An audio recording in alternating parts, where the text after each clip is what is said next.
Hello everyone, welcome back to another video. This one's going to be really short, but I've got one concept I want to go through of one of the goals I've scored recently that I'm a little bit prouder of.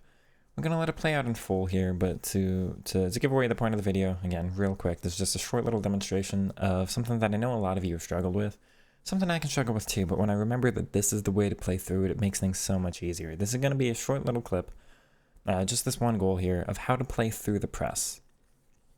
So something I really struggle with is every time, and I will acknowledge that little bit of luck there with Conte on the bounce, but every time the opponent's got that high press thing, I always tend to just play into it, and you've got to play around it. You've got to do something else. And I'm a big proponent for I try not to go back, because it just kind of feels like a little bit ratty. It's like, yeah, do you really want to build up with your center backs in FIFA? But when you're playing this kind of opponent, you don't have another choice. They're using some kind of tactic that really breaks things. It just ruins your own attacking AI.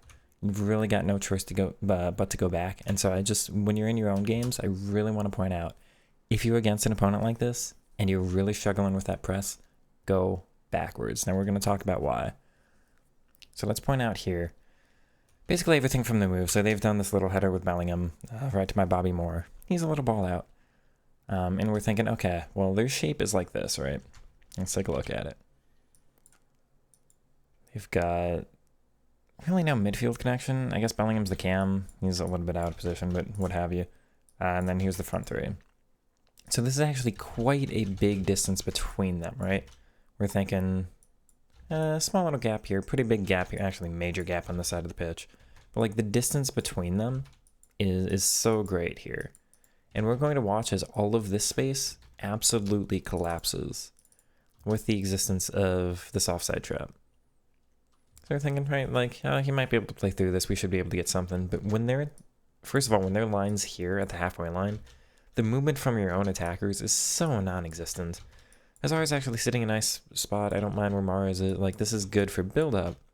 But what I need is somebody to get on through. Because you're thinking, like, in real life, all teams would ever do, you get this player to make a curved run. One of these players sees it. Anybody. You'd think you get a Trent Alexander-Arnold back here who plays this over the top. You get somebody decent from here. Anything like that. Any of these players can play a decent little ground pass or chipped, either way. But just a little curved run, raises their hand, starts going off and around, whatever, and this player picks their head up, sees it. Second later, this ball's being played through, right? It doesn't exist in FIFA. Because if this player tries to make a run, it is like that.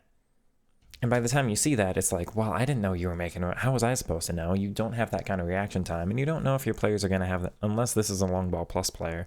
But again, you've got to hope that the animation comes off at the right timing and everything. So like you really don't have that. And when they do make that run, they just kind of do this. And then the offside trap happens with the back line and they push up even further. And so this player's just kind of stuck in this loop of like this, which does nothing.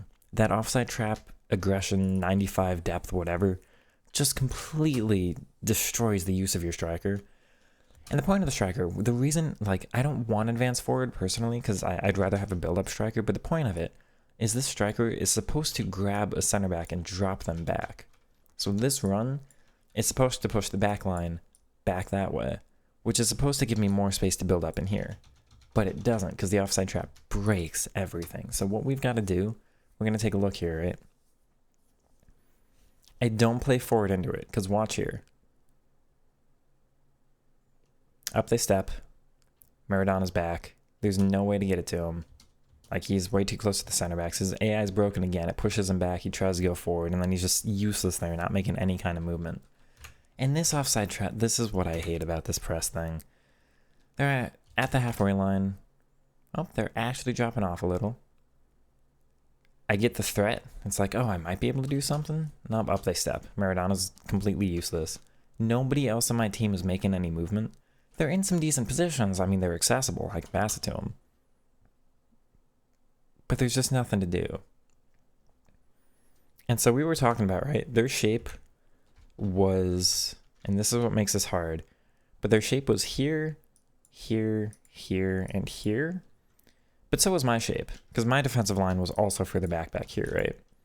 Now my shape has become compact. So we're looking, my team's all within here. Their team is also all within here. There's no space in here. Again, you'd want some kind of run to be made to just force that back line to drop. This is why, like, even with fullback balance, I actually like it because you can tell them to go on the runs. But most of the time in these kinds of games, it's just you get the ball here, you press L1 on this player to get the run to be made, and you just play that on through. And all I'm looking to do is get here so that the back line drops and they move up forward. Now that's the one other way to get through. Just kind of go down the wing and just say, okay, yeah, you're really compacting the space here, but you're also leaving like this kind of gap out wide, right? And that you can take advantage of, absolutely. But the other way to play on through, especially if you're pressed, because you see like Lewis Hall dropping back here, he's just getting pressed back. Maybe his AI on fullback balance is telling him to go, but whatever, you get the idea here. So if you're struggling with that though, I'll take a look at that movement once again. You'll see the offside trap. Everything gets compacted. I'm trying to go forward through it. I want to play my front-footed attacking approach. Forced to go back here because no AI is doing anything. And what are we going to do here? We're going to go back again because I just don't have anything. And all this is doing, keeping this ball a little bit further back, is finally when you do get forward, there's a little bit of a gap and the rest of the team is dropped. So eventually that offside trap is going to cause a problem or the defensive AI is going to have some frailty. Now I've got a little space to get through. And again, I acknowledge that little bounce for luck. But the more you hold the ball further back in your own pitch, the opponent is really strong at doing this, but once they start dropping after that first aggression, that offside trap, whatever the AI is doing, the next movements after aren't as strong. They're never quite as strong. So once you start going back in your own games against this kind of play, you'll start realizing the AI, the defensive AI, is a little bit frail when it's being that aggressive, when it's moving that quickly after the first initial movements. So there's going to be a little bit of ability to get on through here. And now it's just, we're into the default attacking build-up here. This is just standard play. Everything from here is just a normal attack of mine. That aggressive defensive AI, it doesn't really do anything from here, right? Yeah, they maintain a higher line than, other depths would, but I can play through that just fine. And we'll look, okay, we'll have a little bit of decent build-up from here outside the box. And this is some good dribbling. Of course, it's hard when they're this compact in this defensive shape here. We'll do a nice little move here with Gross to go out wide. Pulls up a little bit more space in the center. Same kind of concept. Not trying to get too compact, actually moving somebody away so that it creates more space elsewhere. Good little shot there. But the idea here, again, if you're struggling with this offside trap stuff, if you play forward into it, that's exactly what they want. You're playing into their hand. Anytime you go back, and you can even, like, if you head back to your keeper or you just give it to a center back and drop back and force your own line to drop back, what you're doing is you're turning this defensive shape, which is really compact. Talking maybe there's like 15 yards here. If you force this line to move back, you're going to turn that 15 yards into 30, 35, 40 yards, right? That's all you're looking to do. So turn this shape into this shape. Anything you can do to create any kind of advantage there. Now you've got space to play in. Now when you go back forward, again, you're not being ratty. You've got to do something about it. But when you go back forward, you're actually going to create an easier opportunity for yourself. But if you go forward into it, if you're stubborn, like I can be sometimes, but they're doing that offside trap and you're just like, let me do something. There should be some move or something. No, there's not going to be any attacking AI. You can't rely on that.